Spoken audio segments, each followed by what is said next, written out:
Bienvenidos a un nuevo programa de Historia al Instante, donde desarrollaremos hechos e historias que acontecieron al mundo en general.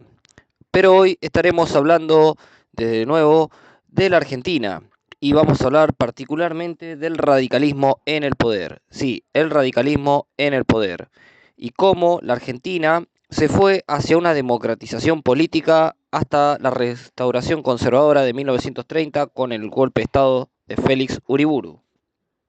Repasaremos los hechos históricos y lo más relevante del gobierno radical de Irigoyen en su primera presidencia y lo que llevó a las primeras elecciones de sufragio universal, libres y sin compromiso de fraude. Bueno, eso lo podemos poner entre paréntesis, ¿no? La cuestión es que el radicalismo llegaba por primera vez a la presidencia, pero antes que te cuente esto, acordate de suscribirte, activa la campanita y dale like. Vamos con la presentación.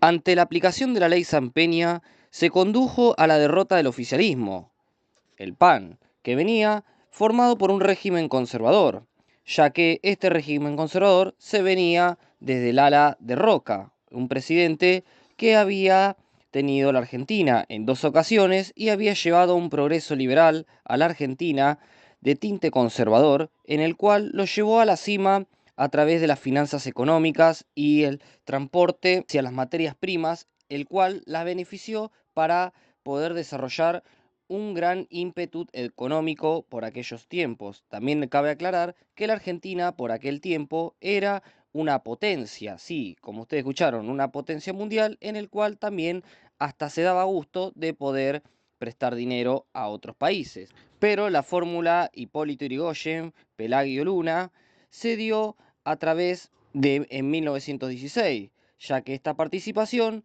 no tenía la posibilidad de los sectores populares excluidos desde hace décadas por cuestiones políticas, en el cual parecía el final definitivo de una hegemonía oligárquica.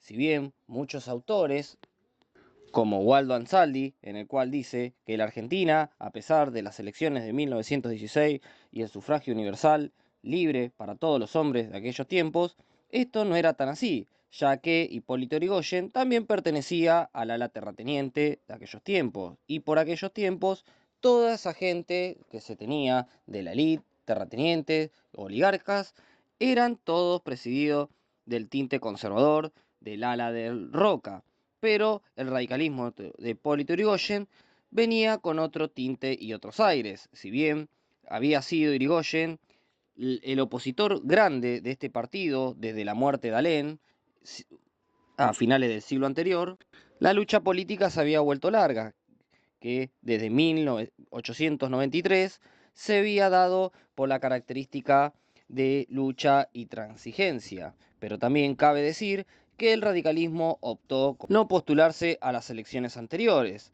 Esto le dio un gran arraigo entre su comunidad, ya que muchos tuvieron interés en el radicalismo, tanto militares como los ciudadanos.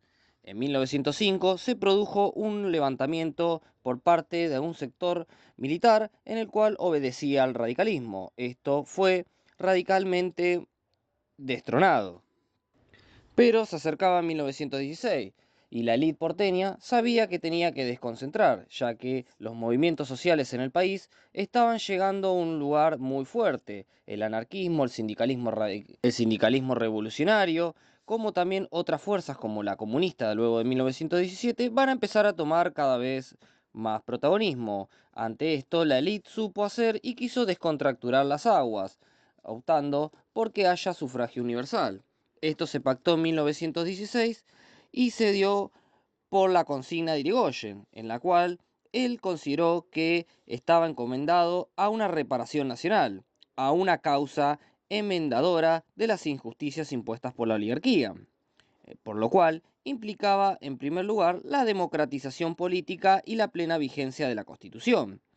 Entre otras cuestiones, atendía a terminar los vicios políticos preexistentes, como estos arreglos y chanchullos que había entre la oligarquía y la élite, dar garantías a los actos eleccionarios como habíamos mencionado, y el sufragio universal y la libre elección de los gobernantes y posibilitar el acceso al gobierno de grupos que habían sufrido la exclusión política. Esto quedaría entre comillas, ya que Hipólito, al asumir su gobierno, también interveniría muchas de las provincias, ya que muchas de las provincias fueron opositoras a su gobierno. El Partido Radical en el gobierno se presentaba con sólidos principios éticos, entre los que se destacaban la honradez, la austeridad y el equilibrio. También en 1912 se había dado las elecciones legislativas en la ciudad de Buenos Aires.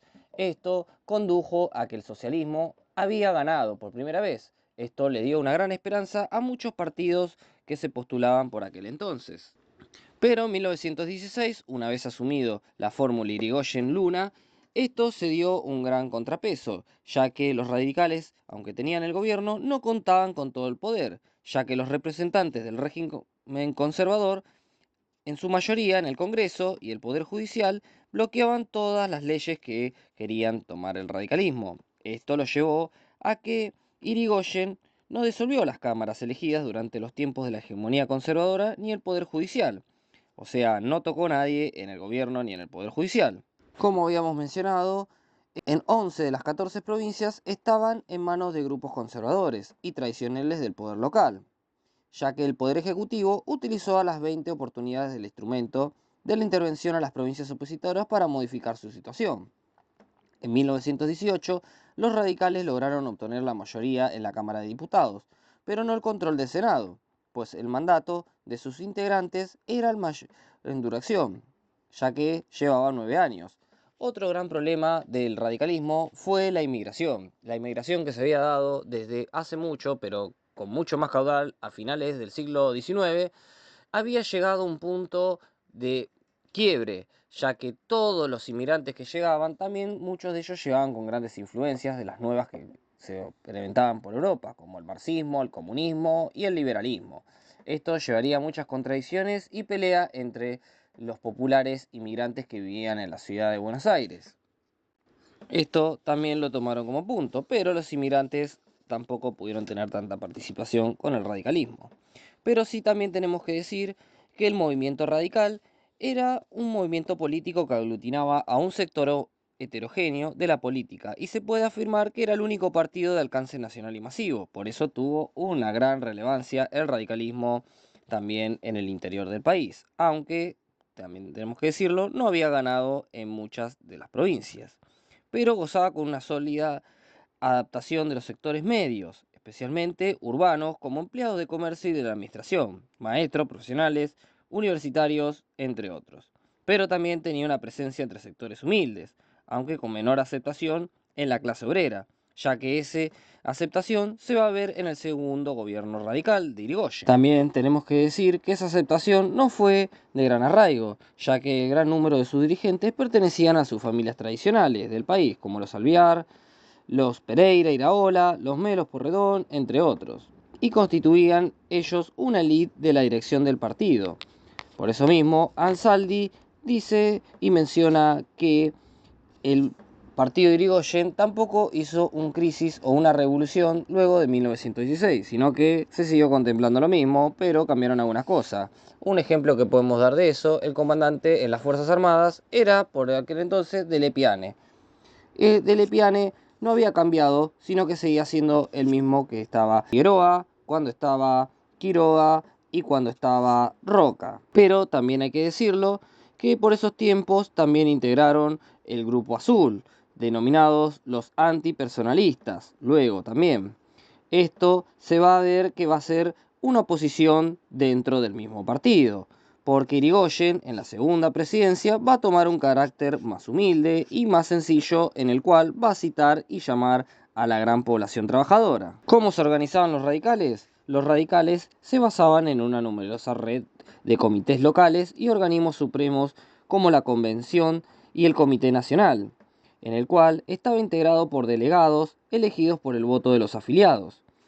También hay que decir que estos comités eran considerados un buen recurso para movilizar a los ciudadanos, porque eran el vehículo entre el gobierno y el electorado y uno de los elementos que le permitieron a Irigoyen fortalecer su prestigio entre los sectores populares. También hay que decirlo que el Partido Radical, por aquel entonces, empezó a formar un tipo de política que no se había dado en Argentina, como tareas políticas como la organización de actos, conferencias, manifestaciones y festejos. Realizaban tareas asistenciales, reparamiento de alimentos, ropa, asistencia médica y jurídica entre los necesitados, en el cuales después se llamó como hoy en día algunos conocemos como centro de comunicación y vida barrial, o mejor dicho, el lugar del barrio donde podemos ir a reclamar o pedir asistencia política, que junto con los del socialismo contribuyeron a la politización de la sociedad civil, algo que va a cambiar y transcurrir años después en la política argentina y que mayormente hoy en día podemos decir que la política se basa